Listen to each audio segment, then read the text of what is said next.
Hello everyone, welcome back to another video. My name is Margaret and welcome to Purple Frog. Today I'm going to be taking you guys along with me to go manga shopping at Barnes & Noble, so without further ado, let's get into it.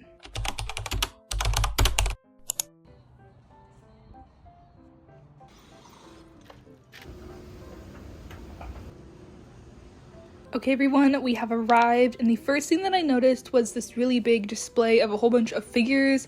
They had an Itachi figure, they even had an Aqua Nendroid, which surprised me. $36 is a pretty good price for an Nendroid in my opinion. They also had a lot of the Mega House lookup figures.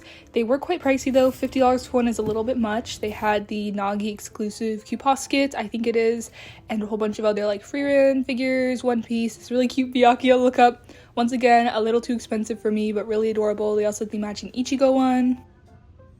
They also had these random Deadpool minifigure blind boxes. On the other side of the display, they had a whole bunch of like more smaller things like the bag clips. They had Soul Leveling, Chainsaw Man, Kaiju number 8. I was also surprised to see a Palverse minifigure blind box here. It was Oshinoko. I don't really collect Oshinoko stuff, but this was really cool. I love the Palverse figures, they're really cute. They also had this Oshinoko minifigure blind box, which was a decent price. They also had a Freeran bag clip. I was surprised to see this Apothecary Diaries exclusive volume 1. I had no idea that Barnes & Noble had an exclusive cover. Like, hello, this is so beautiful. Moving on to the A section, here's a quick pan of what they had going on here. They had the Blue Lock box set. I don't know why the box sets are so small. I'm not a big fan of the small box sets. I feel like they're kind of pointless. They had volume 16 of Blue Lock, which is one of the volumes that I came here for, so of course I had to grab that volume. We have Aiko on the cover. They also had the Boruto manga and the Boxer, really great series. They had a decent selection of Chainsaw Man as per usual at this location, including the newer volumes. I really need to catch up on the series. And next to it they had Namaki Sakari, which I adore. They also had Colette Decides to Die once again. They had A Condition Called Love and a smallish but decent sized section of Dan Dan Dan Dan Dan. I really need to get up to date on the Dangerous Convenience Store. I really love the series, I'm just behind on it.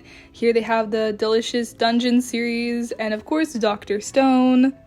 I had no idea Ennead had like a physical edition.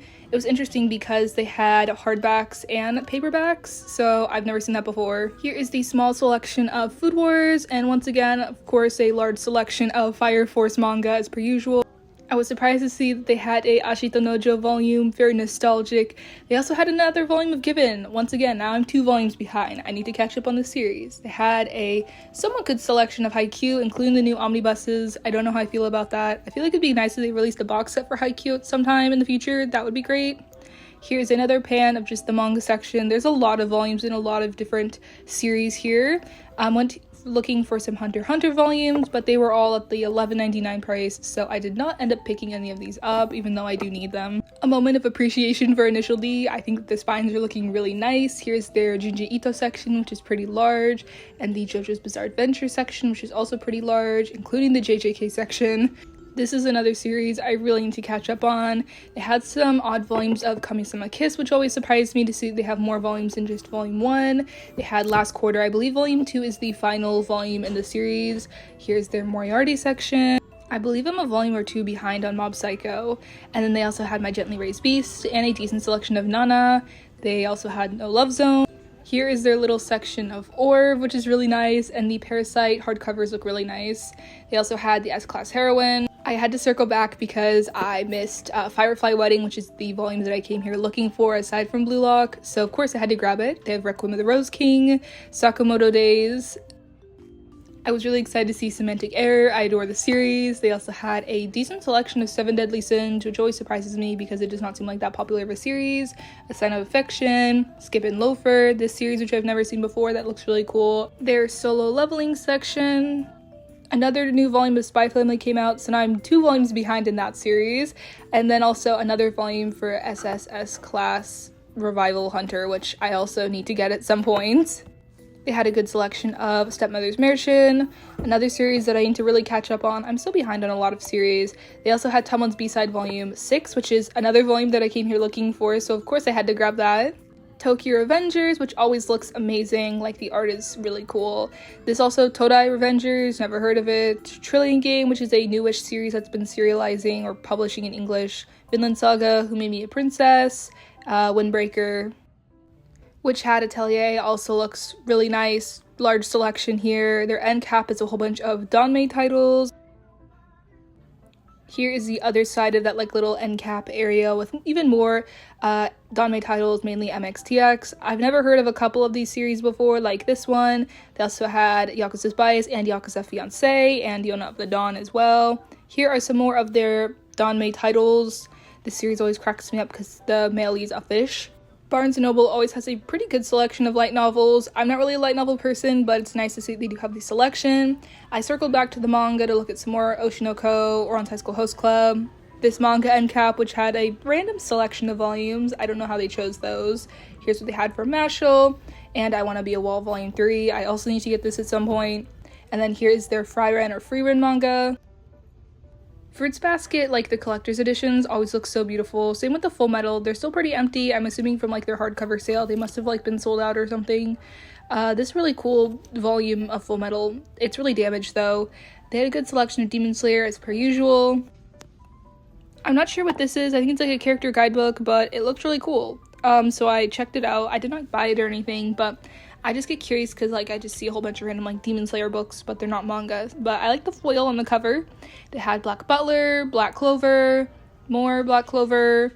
Here's their small selection of Bleach, which surprised me for how small it was. They had Blue Box and Blue Exorcist, which is pretty good. They also had a pretty decent selection of Berserk. A grand total of 3 volumes of Banana Fish. I had no idea there were this many volumes of Toilet Bound Hanako-kun. Like, there are so many volumes in box sets, like 21. That's really crazy. They also had Tai 2 Volume 3. I don't know why this the Spoke Rohan Kishibe was here. That should have been the JoJo section in my opinion. Soul Eater, like the perfect editions look insane. They look so beautiful. Like, are you kidding me? After I was done looking at the manga section, I checked out and headed home. Okay everyone, so I'm back from shopping at Barnes & Noble, so let's get into the haul. Starting off, the first volume that I grabbed was Tamon's B-Side Volume 6. I'm really excited about this series. If you guys do not know, I really enjoy Tamon's B-Side. I think it's a really great series so far. I have all the other volumes back at my dorm, so I'll have to take this with me to go put it back there.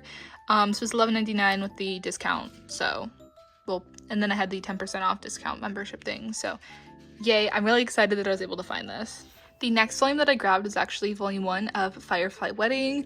I cannot believe this has been like physically released because I have the first volume in Japanese that I got quite a while ago at Kinokuniya, so I was just so excited that this was coming out in English finally. Here is the spine if you guys wanted to see. This is a very different shoujo beat or viz volume than typically like shoujo beat and viz volumes are. It's like matte. If you guys can tell, this is like a gloss finish on it, and this is like very matte. I've never seen a standard volume like this. It's also by like Shoujo Beat that is so matte like this, but I am so excited. Cannot recommend the series enough. Like, please go read this series. It's like a dark period romance piece. It's really good. Once again, $11.99. It's rated older teen. So good. Then the final volume that I got was Blue Lock Volume 16. We have Aiko on the cover here, and I don't know why in my last video, my haul video, I got volumes 15 or 14 and 15 that I was missing for Christmas, and I thought it was up to date, but volume 16 just came out, so I was able to grab that, which is great. $12.99 is per usual for the Kodansha volumes. I'm excited. Yeah, I really like the colors with the green and the blue. I think that's really nice because it matches Aiku quite well, so yay. So here's all the manga that I got shopping in this video. Anyways, I hope you guys all enjoyed the shopping video. Thank you all so much for watching. I hope everyone enjoyed. If you did, don't forget to comment, rate, like, and subscribe, and I'll see you guys in my next video. Bye, guys.